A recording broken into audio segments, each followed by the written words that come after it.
నల్గొండ జిల్లా మిర్యాలగూడ పట్టణంలో గంజాయి మత్తులో పెట్టిరేగుతున్న యువకులు. మిర్యాలగూడ ప్రభుత్వ జూనియర్ కాలేజ్ ఎదురు సందులో ఆదివారం సాయంత్రం సమయంలో జరిగినట్టుగా ఒక వీడియో సోషల్ మీడియాలో చక్కర్లు కొడుతుంది. గంజాయి మత్తులో యువకుడిపై విచక్షణ కోల్పై తీవ్రంగా దాడి చేశారు.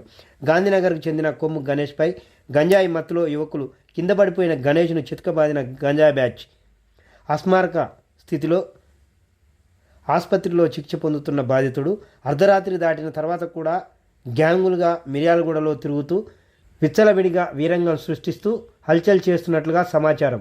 మిర్యాలగూడ పట్టణంలోని Edulaguda, Bangarugadda, Prakash Nagar, railway station, FCI గోదాం, చింతపల్లి రోడ్డులో మకాం వేస్తున్న ఈ గ్యాంగులు దారిన పోయే వాళ్లతో సైతం ఏ కారణం లేకుండానే గొడవ పడుతూ దాడి చేస్తున్నట్లుగా సమాచారం.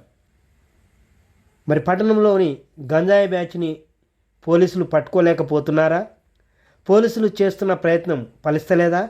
లేక నిర్లక్ష్యం వహిస్తున్నారా?